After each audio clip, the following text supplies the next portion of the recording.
moving over to the next session for the day. I would want to one more time quickly remind you of our platforms where you can join us on Twitter at AE Congress 2020. And on Twitter, the hashtag is hashtag AEC2020. The other hashtag is at AEC2020 virtual. In fact, on all platforms, go with the hashtag and you'll get us. But on Instagram, you can also join us at AE Congress. And on Facebook and YouTube, you can join us on African Economic Congress, whilst streaming live on YouTube, Moneyline with Nancy TV, and also official AIT Live, and also AIT_online. Ladies and gentlemen, I cannot overstress the essentiality of our partners. So I have to thank them once more. I want to start off by thanking the Central Bank of Nigeria, Government of Imo State, Africa Independent Television, Nigeria's Bank of Industry, Development Bank of Nigeria, United Capital PLC, Africa Pauline Institute, Deloitte and Touche, Center for the Study of Economies of Africa, CC, Steers Business, Car Sprints, Ventures Park, African Leadership Magazine, Moneyline with Nancy, and Jock Media Limited. Ladies and gentlemen, we're about to switch into the next session. There is a saying, when you educate a man, you educate an individual. But when you educate a woman, you educate a nation. Ladies and gentlemen, to swiftly move into the next session, do join me as I welcome online Comfort Lamptey, the UN Women representative to Nigeria, who happens to be the former... Oh, yes, please. Thank you. Let me recorrect that, please. To kick off with the women's session, please, the First Lady of Namibia, former Chairperson, Presidential Economic Advisory Council, Chairperson, Association of Underlisted Investment Managers. I'm talking about no other person than Monica Geingos. Please, ladies and gentlemen, wherever you are, just a clap will do as we welcome her online. As well, we would also want to welcome online our very own Mrs. Oluwatosin Dokpesi, Managing Director, Africa Independent Television, AIT, who is also the board member, DAR Communications PLC, and also a member of the Nigerian Union of Journalists and Nigeria Institute of Management. Also to join this session, we have the UN Women representative to Nigeria and the ECOWAS in person of Comfort Lamptey, who is also the former senior gender advisor to the United Nations mission in Liberia, and also was the former regional advisor in West Africa, UN High Commissioner for Refugees, UNHCR. Also to join this session is Nigeria's Minister of Women Affairs and Social Development, the former Minister of State for Science and Technology, and former Deputy Governor of Plateau State, and first woman to be a Deputy Governor in the northern Nigeria. Ladies and gentlemen, please join me as we welcome the Honorable Pauline Tallen. And to drive us through this session, ladies and gentlemen, join me also as I welcome President International Center for Diplomacy, Karima Rhanem. Over to you, Karima. Thank you. Thank you very much. It is my honor to moderate this important panel on expanding women economic potential, more specifically during this crisis time impacted by the COVID-19 crisis, as the world and also the African continent is trying to work out policies for socioeconomic recoveries. As you may know, that women and vulnerable groups were the most impacted by the bad consequences of the COVID-19. And regardless of the efforts that has been done by many governments to mitigate the impact on women and vulnerable groups, we're still seeing that the gender gaps that are already persistent are widened during the confinement and post-confinement. So let me first ask my question to Her Excellency, Mrs. Monica Geingos, the First Lady of the Republic of Namibia. Ma'am, according to your expertise and experience in the field, of course, you hold many positions, more specifically in the economic sector, and you may know that women represents a higher percentage in the informal economy, and they have been badly impacted during this crisis. Many women lost their jobs, they lost their small jobs, they got bankrupt, they lost their sources of income. Even if it is premature now to talk about evaluation of the impact of COVID-19, more specifically on women and vulnerable groups, but from your experience in the field, what can you tell us about the level of impact on women and vulnerable groups, knowing the fact that women participation in the economy is already low even before COVID-19? Ma'am, you have the floor. Thanks, Karima. I think what we know for sure is that pandemics follow economic and social fault lines.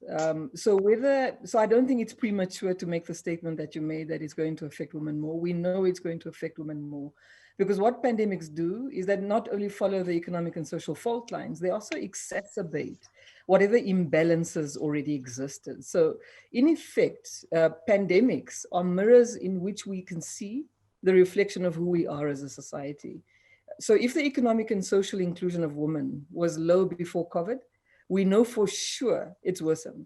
If our social dynamics were struggling with patriarchy, violence, sexual and gender-based violence, HIV, antisocial behavior, tribalism, poor mental health, drug and alcohol abuse, whatever it is, that has been exacerbated. And in reflecting on the impact, all we need to do is look into our societal mirrors. And we know that financial stress caused by the economic downturns spark increased gender-based violence. We know that children are being left at home, often alone or with predatory relatives who abuse children. We know that if women aren't able to access adequate reproductive health care, it does impact their health and economic livelihoods.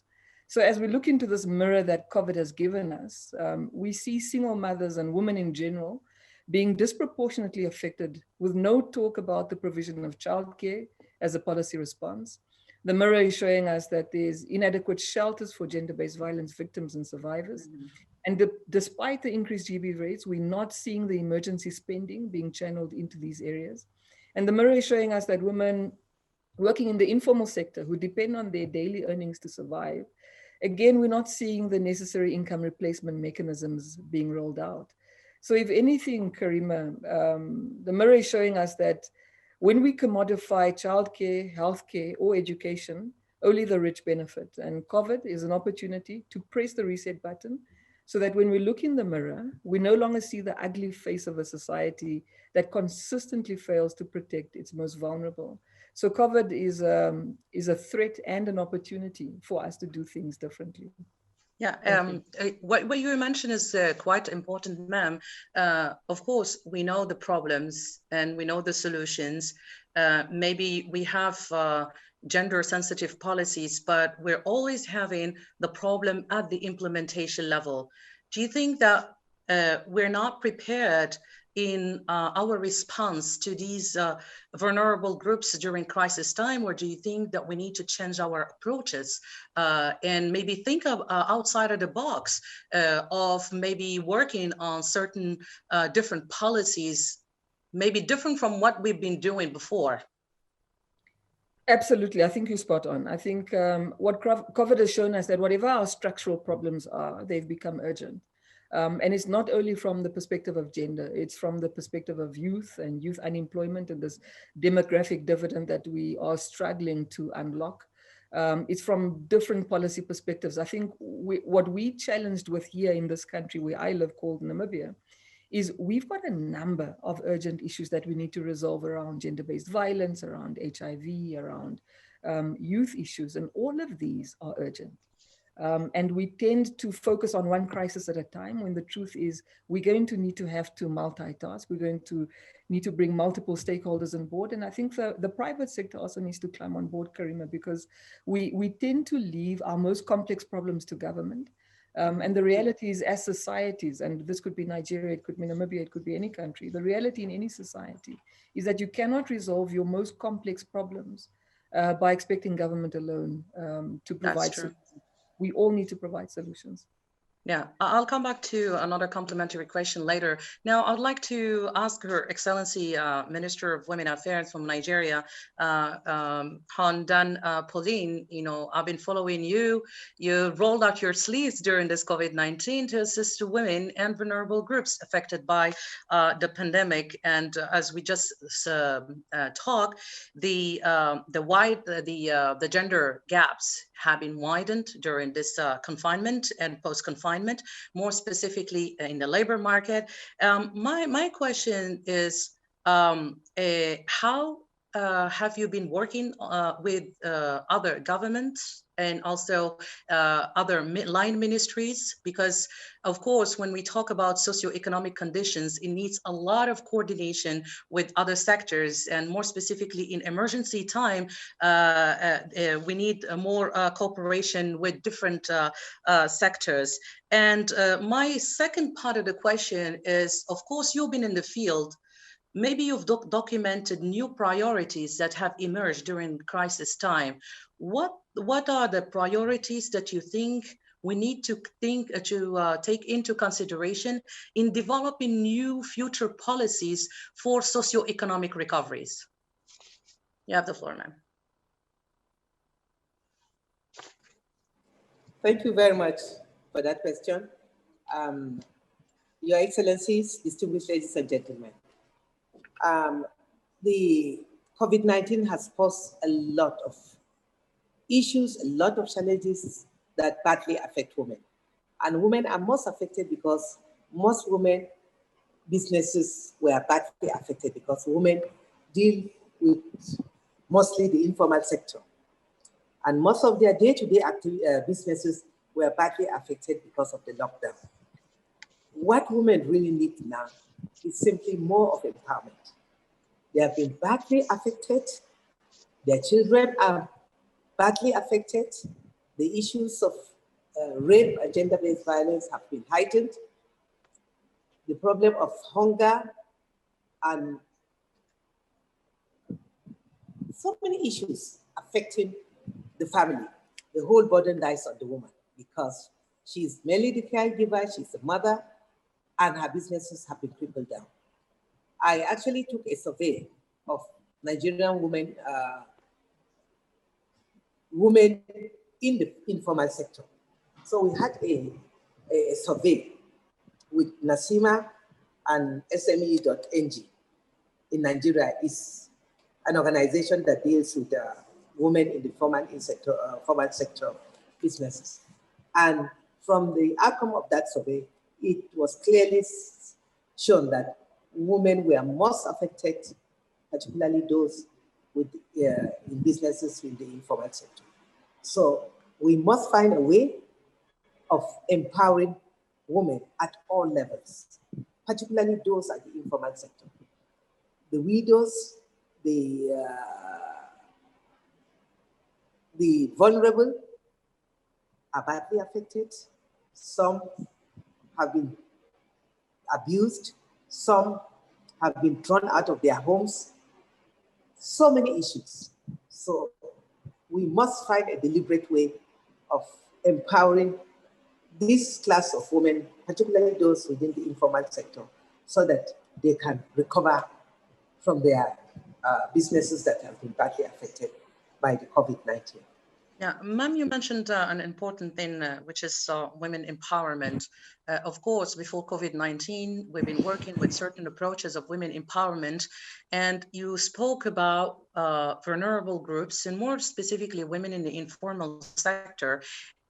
Now, what because of the social distancing and the many barriers that may pose an obstacle for benefit from empowerment programs. And with the digital transformation today, many women, more specifically in remote areas, do not access neither to technology nor to infrastructure.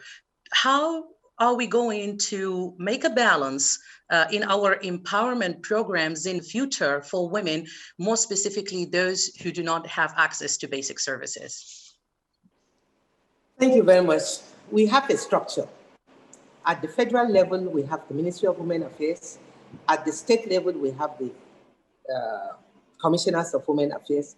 At the local level, we have social welfare officers who deals with women at the local level where they are not exposed to technology that they can be able to benefit from most of the bank transactions. However, these structures, we have a way of reaching out to them because we have a structure right to the ward level. And at that level, we try to encourage women to form cooperative groups.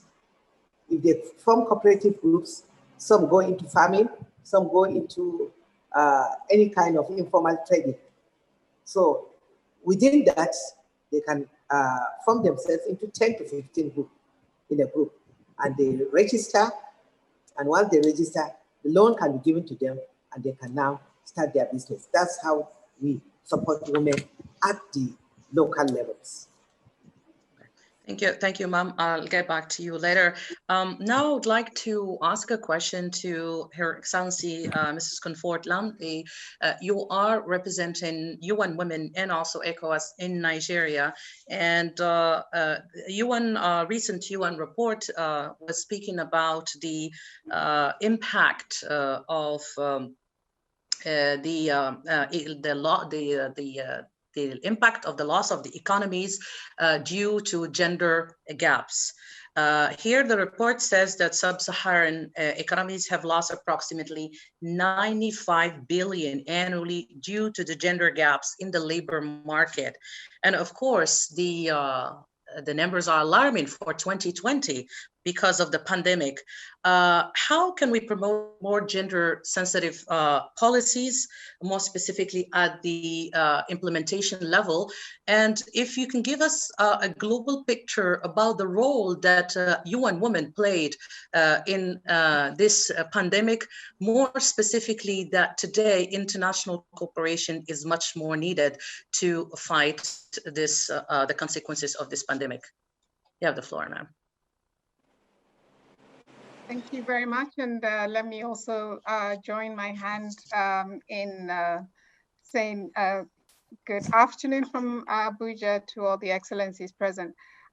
Indeed, the issue of promoting more gender-responsive policies is key, and I want to take off from where Her Excellency, the First Lady of Namibia, spoke, that we really have to see COVID-19 also as an opportunity. Clearly, we do have policies in place, but I think there still is quite a lot of dearth when it comes to having gender-specific policies. So I think the first point to make is that whilst we do have some policies, and whilst we also know that part of the challenge is implementing policies when we have them, and that's not just limited to gender policies. I think that's the overall policy framework. There is still a lot of work to be done in terms of improving the policy framework, and this is where the opportunity comes in. So we have to see COVID-19 as an opportunity to improve on our policy. And where we do have policies, we also oftentimes see that, as I said, there's a gap in implementation, and some of that can be due to everything from lack of political will or lack of technical capacity of some of our government partners also to implement this, as well as perhaps even perhaps sometimes a failure to understand the wider social and development challenges affecting targeted groups who this policy is directed as. And so from our side, in terms of women's economic empowerment, and I think the Honorable Minister of Women's Affairs also highlighted, I think that study that they did was very revealing in terms of the impact of COVID-19 on women in Nigeria. But there are three areas that as UN Women, we've felt it important also to prioritize in terms of bringing that policy and programmatic efforts to bear. Well, the first is around climate resilient agriculture, with a focus on rural women and women farmers, to be able to ensure that we can enhance their resilience to climate change. The second area is also looking at more equal opportunities for women entrepreneurs, with a large focus on what we call gender responsive procurement, trying to see how women-owned businesses can actually access public procurement contracts. I mean, from the research that we've done, less than 2% of women-owned businesses globally access these contracts. And then the third area is also looking at enhancing social and economic protection, particularly for informal sector workers and migrant workers. So these are the ways in which we are also trying to support work to address women's economic empowerment, and that is even more pertinent, I think, in this current COVID-19 recovery efforts going forward. I have read recently a recent global report that said that in Africa constitutes more than 40% of female entrepreneurs in the continent. And as you know, that many female entrepreneurs have lost their businesses during COVID-19. Do you think that we need to think ahead of new approaches? For example, if I think about the tourism sector, if I think about the service sector, it employs a bigger percentage of women. Do you think that it is high time to think outside of the box and probably change our business models even in our economic empowerment directed to women entrepreneurs? Absolutely, and again, this comes back to the issue of the opportunity. I mean, even before COVID, we, at least in the area of gender responsive procurement from Nigeria, some of the work that we've done, it has shown that it's not just their knowledge and having information about the opportunities. It's also being able to have access to finance, and sometimes it's even access to capacity building for women entrepreneurs. And so both of these are very important. And I think also looking at strengthening, again, in terms of building back better, the onus of responsibility is also bringing the news to the people of what was happening, because as we all know, social media comes up with everything, and our own role is to make sure that we give the proper information, we give the news, and not just wanting to break the news because this has happened and that has happened. We need to verify our stories before breaking them. And I think that also helped a lot in trying to avert a lot of crisis, because we had to confirm that these are the true happening. These are the true stories of what was happening at that period. And then we had the opportunity of having, like Mrs. Comfort, she was one of those who were on air to tell us what they had to offer the women out there. A lot of people had issues. We had a lot of gender violence issues, which we reported, and also got the security agencies to follow up with some of the cases that were reported. But then not just reporting, what were we reporting, or what are we reporting? Are we just reporting that this is happening and not following up with some of the stories, which we ensured we did? And a lot of those who had serious issues were attended to, were able to link them up with, there were a lot of NGOs that had things to, that had materials to give those vulnerable people. A lot of them came to our stations. We gave them coverages. We advised them on areas we knew people who needed this assistance were. We were able to link them up. And we also followed up that some of these materials were utilized properly, were given to the right people. Now, the media, we also try to promote dignity and not just reporting that this is what happened, this person was raped or that person was raped. We need to promote these women, which you also tried to do, because it's not just reporting that this person was abused and that was abused and just showing the women. What were we doing to promote them? All this we took into consideration. But remember, we're also being controlled by a body, the National Broadcasting Commission, NBC. So there were rules we also needed to follow, and we just couldn't come out like the social media would do, break any story at any time. We needed to verify our stories and make sure the stories we were reporting were not things that would also cause crisis across the country. Effectively, that led me to ask an important question, because we noticed that not just in Africa, but in many continents, during COVID-19, there were a lot of fake news.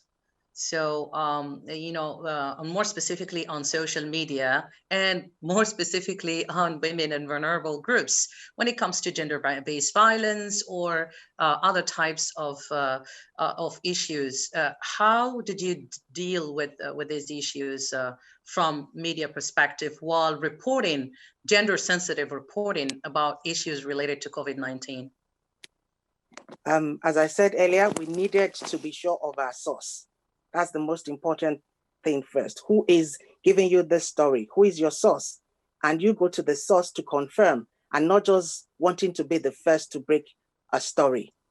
You can be the last to break it, but be sure it is the right story. Those who might have broken the story first might have given false information, might have given information that might have caused crisis. So we had to make sure whatever stories we were breaking, we got to the source of it to be sure these are genuine reports. These are stories of what really happened. Even if it's coming late, it is the true story. It is the correct story. So we didn't need to rush to go out to break all these things. And then you needed to think of those who were involved. This woman you're putting on the screen, this woman you're writing about, what happens after this story has been broken? Who is protecting her? What are we doing as a station to make sure that the story we've said about this woman or about that child, we're also following up to make sure that they're protected, that no one is going after them because they're giving you eyewitnesses report. They're telling you this is what happened and I witnessed it.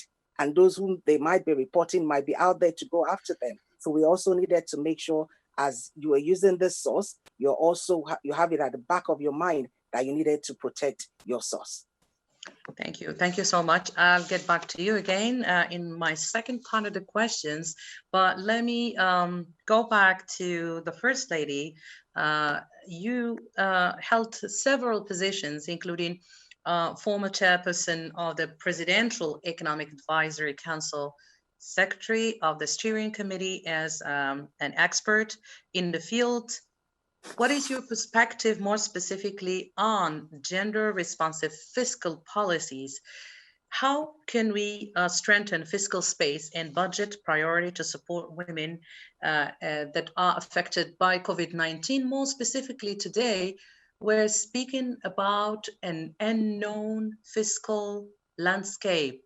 International aid diminished. Many budget line items from governments shifted to COVID-19 response. So how can we make a balance more specifically in crisis time, as there are already persistent issues before COVID-19's non-crisis related issues that needs to be addressed? You have the floor. I think as I reflect on your question on how do we strengthen the fiscal space and budget priority to support women, it does occur to me that the problem isn't just about the fiscal space. It's also about the political space, as well as the space that women occupy in society. So it would be difficult to find a developmental plan, a national developmental plan that excludes the recognition around the importance of women empowerment.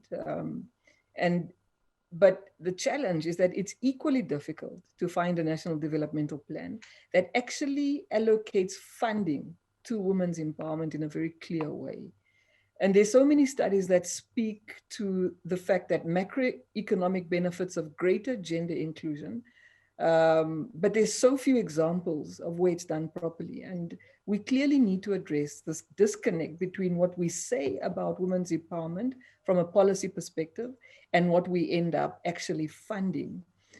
So if the evidence shows that girls and women can play a transformative role in boosting economic growth, reducing inequality and poverty, strengthening the economic resilience for families and communities, then common sense kind of dictates that we fund the greater participation of women and remove the bottlenecks that prevent women from playing a bigger role, but this isn't the case.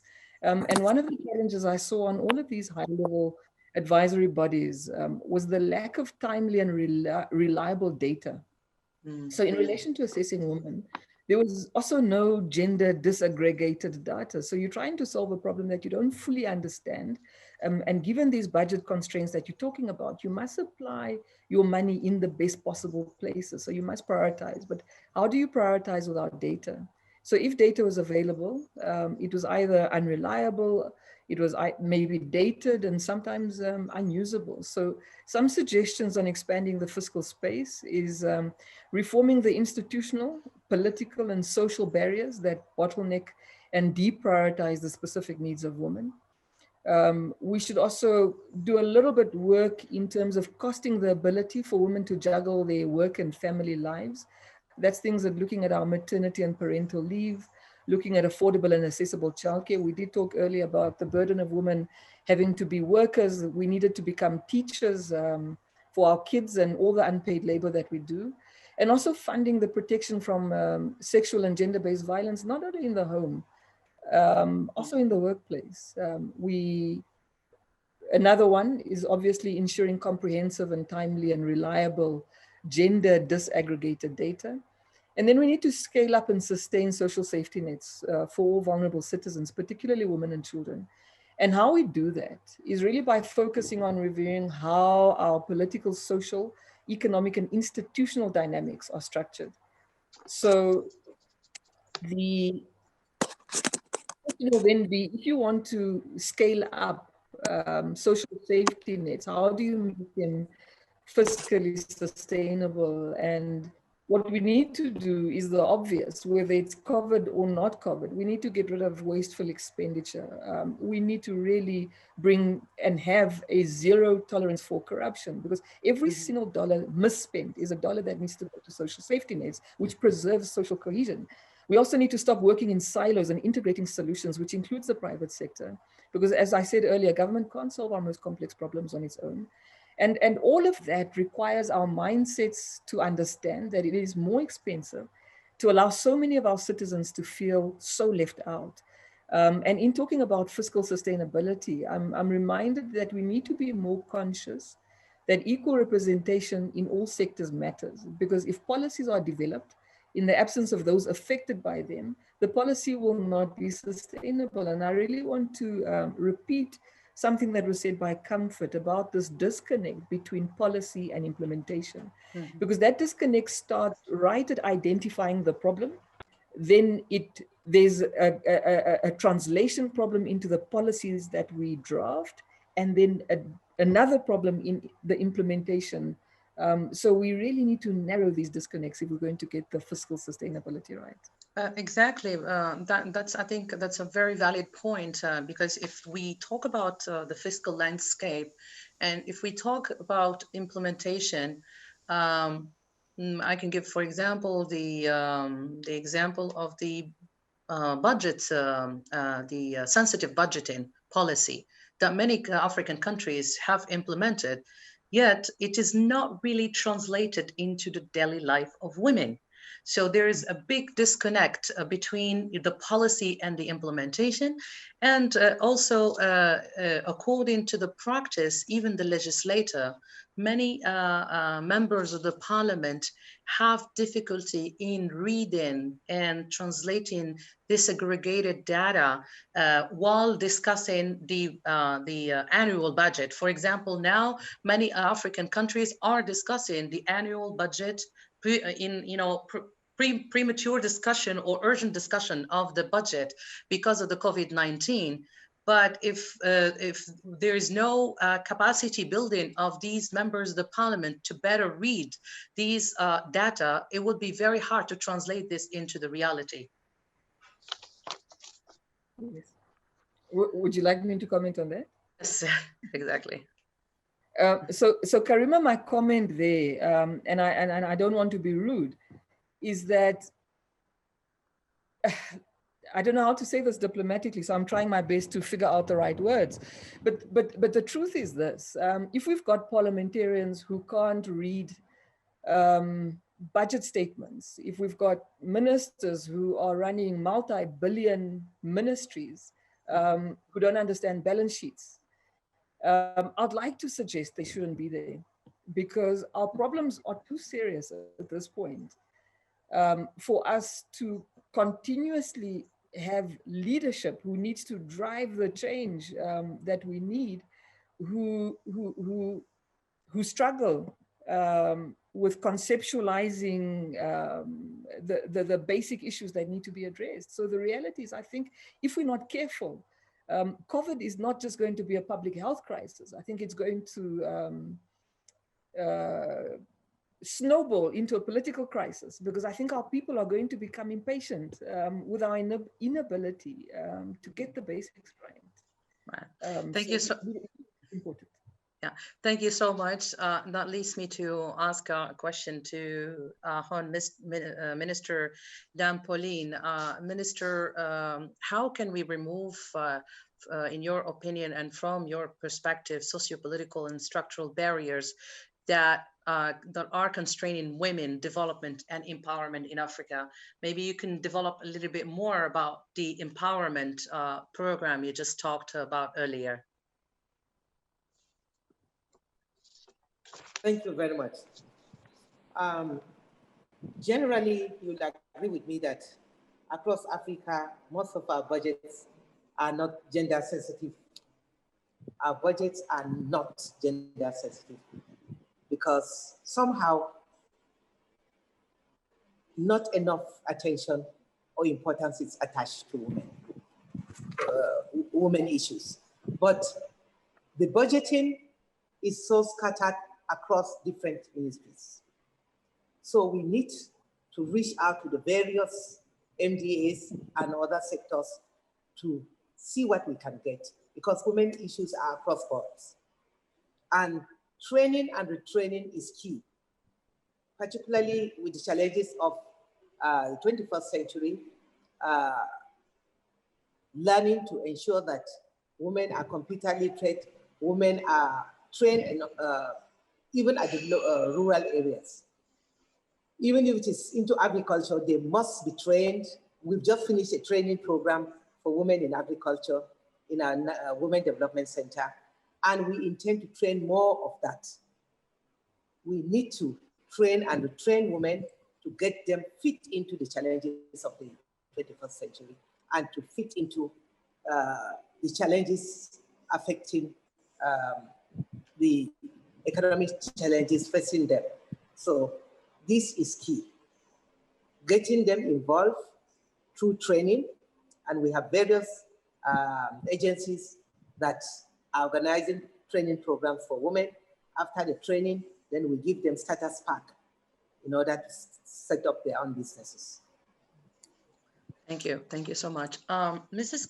Comfort, how can you and women work together with government, but also with civil society to strengthen and empower also civil society and women-led organizations to promote gender-based policies? And more specifically, if we talk now about the international cooperation, if you can give us probably the perspective of UN Women in the future, what type of programs that UN Women will be implementing to address these issues post-COVID-19? I mean, I think this is a very critical question, of course, for UN Women, as indeed many governments around the world. We know that at this stage, many of our partners, our donor partners, are all sort of looking inward because we have recession looming or already present in many of the countries. So I think this particular moment also requires us to do further rethinking, and certainly we are doing that as UN Women too. But I think in terms of looking at the support to governments, because of course we also see that where governments plan better, it will impact the citizens and women. And so I think how to support government to plan and sequence their macroeconomic interventions is an important area that will support this going forward. We as UN Women also are looking at how to also make the case and provide the evidence on the value addition of gender-based policies, and looking at guidance that can be provided to governments in terms of tools also that can be used. I mean, over this period, we have actually invested a lot in coming up with policy briefs, guidance tools, and so on, around how to ensure that a lot of the fiscal stimulus packages that are being rolled out also are gender responsive. And so that work is important, and I think we recognize that our partners and our partners in government has always been our starting point and will be the ministries of women's affairs or gender affairs, but we also need to be working more closely with ministers of finance as well going forward, because I think as was said earlier, you know, we need to ensure that the big bucks are engendered in a way that will affect women. And I think at the global level, one of the things that UN Women has also done with UNDP in this time is also to launch a public COVID-19 global gender response tracker, which is basically monitoring policy measures that are being enacted by governments worldwide to tackle COVID-19 crisis, and then also looking at some of the responses that have integrated a gender lens. And I think it's an important tool for policymakers in terms and advocates as well on how gender responsive COVID-19 interventions can be supported. But certainly, I think that the support for women organizations and in civil society as well, from our side, that is not, we're not relenting on that, and we're continuing to support those efforts going forward. Thank you so much. So we've been talking about capacity building, we've been talking about empowerment, and of course, we've been talking about women leadership. So the question here is, what type of leadership we're looking for in the future? And that leads me to question Mrs. Dokpesi. You are holding a senior position at AIT. Do you think that working to promote women in higher decision-making positions will influence a better implementation of gender sensitive policies? Thank you, Marina. I agree with you, it will. I actually wanted to comment on what the First Lady said about some people not being able to understand the budget. That is part of our job as the media, to expose these people, to make sure what to be done is done. But then I believe that increasing the participation and access of women to self-expression and decision-making through the media would also help. And if we have women, we have the ministers here, I know what Comfort has done because we work with her. And I can imagine what the First Lady is doing. And of course, our minister here. And we have women in various positions who are helping to promote other women. Gone are the days when we hear them tell you a woman is another woman's problem. Not today. Women are joining hands together to work together to help the family. It's not only the men that are breadwinners nowadays. Everyone is winning the bread now. to make sure that the family survives. So if we have women in top positions, they are able to help their families. They're able to even encourage the young girls who are out there. There are a lot of young girls there who need people to mentor them. A lot of women nowadays are doing that. So when we look at women who are in various high positions nowadays, they are doing a lot to encourage the young ones who are there. But still talking about the media, we also need to promote the respect and dignity of women by avoiding negative portrayal of our women. And then we must also move away from the stereotyped gender portrayals. We have a lot of that happening, and a lot of women in the media today are trying to make sure that whatever goes out about a woman is something positive, and not in those days where all you hear about is a woman going into prostitution or a woman doing something you cannot talk about. Today, we hear stories of women who are in high positions and who are doing well, who are breaking records, who are making history. And those are the reports we will continue to push out for our women. Thank you. Thank you so much. We're about to wrap up our session. I would like to ask you, what are your top 3 recommendations for improving, future policies to promote more women economic potential, more specifically after COVID-19? Let me go to the First Lady first. I think we've all basically said things that are almost similar, especially when it comes to the issues around empowerment of women, making sure that we include the economic aspirations of a cross-section of women into our fiscal planning. And one of the things I just want to remind us is that we need to remember that economic empowerment alone is not going to transform or disrupt the asymmetric power relations and dynamics that are prevalent in our politics, our economy, or our society. So I really want to agree with the last speaker when she spoke to that point. So women's empowerment won't transform or disrupt problematic mindsets, harmful social or traditional norms, or institutions that constrain women. So it's not enough to accommodate women in the marketplace.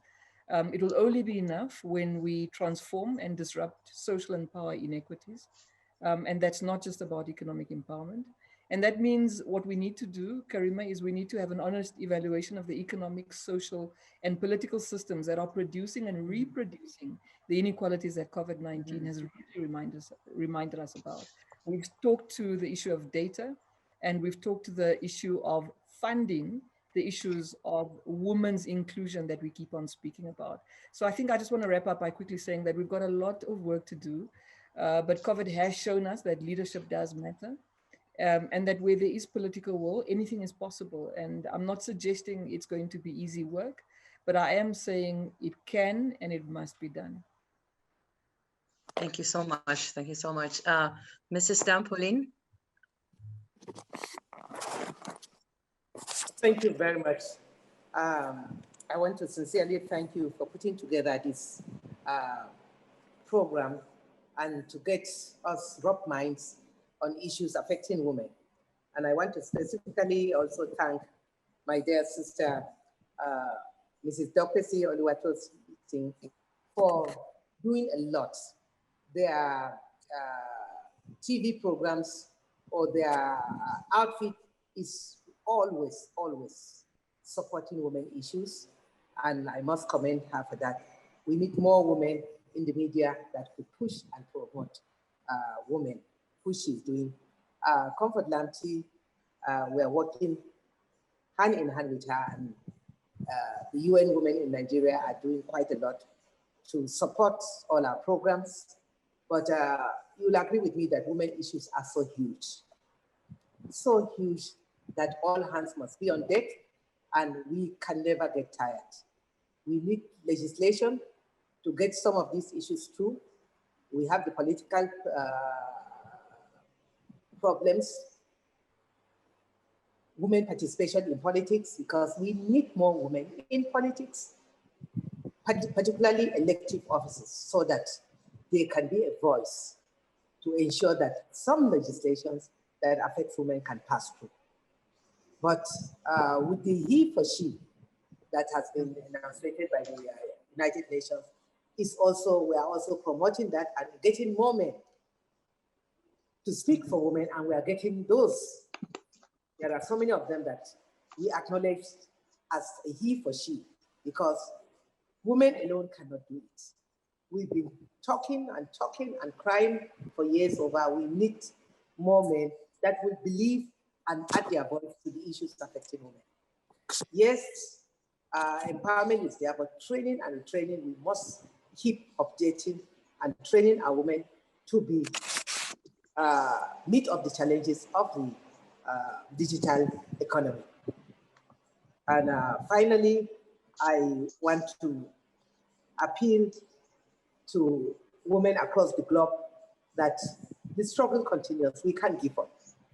We must find more strategies to engage more women and more men that believe in our cause in order to add their voice, in order to make sure that we have some of the legislation that will help promote the cause of women, particularly in the issue of getting a special quota for women, because if we don't work and fight towards that, most of the African countries have that, where special quotas will be given to women, where women can compete among themselves.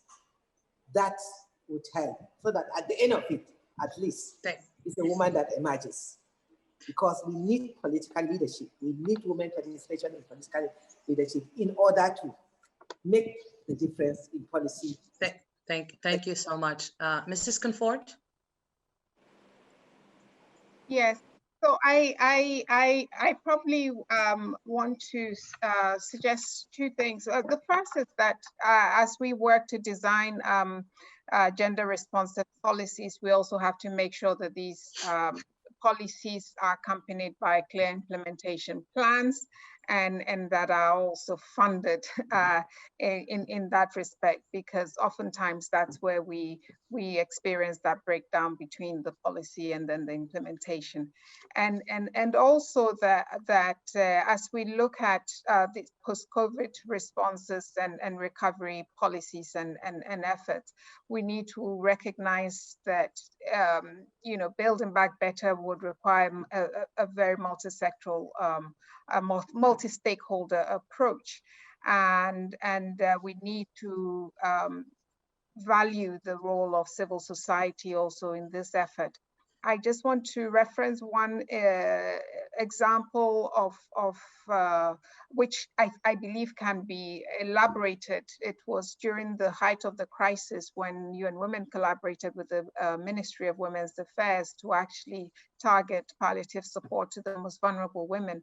And here, it speaks to the question of social accountability, because we also used women-led organizations to also monitor how some of this assistance was actually being disseminated and how it was reaching women, and also ensure that all of these items were procured from women-owned businesses. So again, I mean, I think this was a pilot model, but the whole element of using women-owned businesses to strengthening the work of the support to women-owned businesses is going to be key, and that's where the Honorable Minister's point about quotas comes in.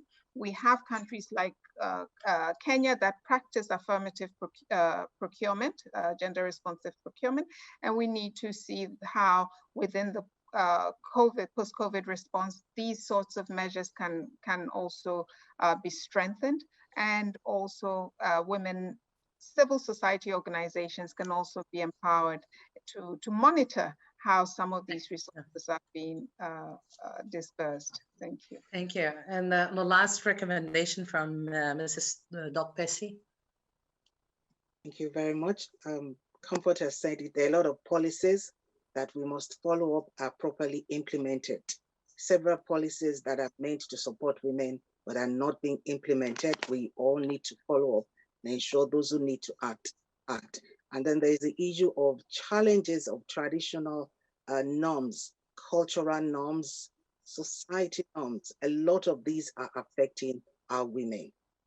Women in leadership positions need to take up some of these issues with some of the traditional rulers and maybe some of the state governors. We have commissioners in some of those states for women affairs who need to look at some of these traditional and societal and cultural norms that are affecting women, that are not allowing a lot of women to come out to participate in several things they need to do that would help their families. We need to take all this up and make sure gender-based violence is also stopped. We need to put a stop to it. Thank you. Thank you so much for this outstanding exchange and recommendation for this wonderful session. And I think I've noted quite important ideas is that, of course, empowerment is important, but it's not enough. We need to work on changing policies, and we need political leadership to change the legislation and the policies, and then work together to ensure proper implementation on the ground. And it just noted that social accountability is important. So we need to empower multi-stakeholder coordination and also civil society organizations to advocate for proper implementation and also monitor government policies. I also noted that the importance of media, and regarding media as a development partner, but not as a medium to vehicle information and raise awareness, but it is an integral part in the whole process, for more specifically for changing the narrative, because it's highly important to promote women leadership in media. That is very, very important. So I would like to thank you very much for being with us today. I think we're wrapping up our session, and I would like to turn the floor to the stage, back to the stage. Thank you very much. Yeah.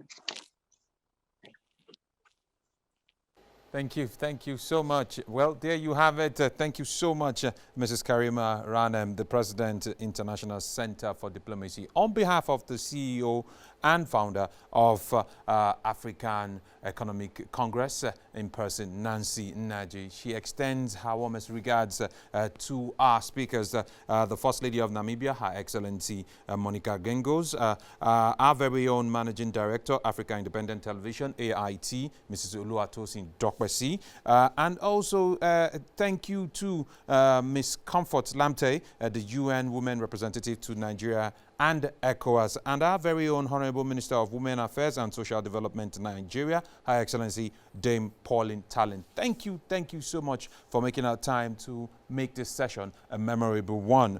To marry all that was said, we would note that Africa needs to do better and more in the place of gender-based policies.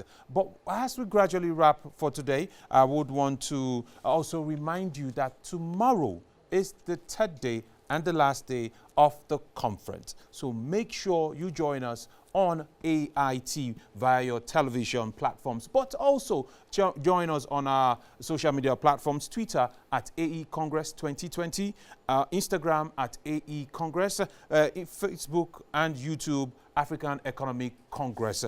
Before we leave, I would want to quickly say a big thank you to our sponsors and partners, Central Bank of Nigeria, Government of Imo State, Africa Independent Television, Nigeria's Bank of Industry, Development Bank of Nigeria, United Capital PLC, Africa Pauline Institute, Deloitte and Touche, Center for the Study of Economies of Africa, CC, Stairs Business, Car Sprint, Venture Spark, African Leadership Magazine, Moneyline with Nancy, and Jock Media Limited. My name is Moses Nwokedi, and he has done a wonderful job. That is in person of Mark Obunaya. Till we meet you again tomorrow, please remember to stay safe at all times.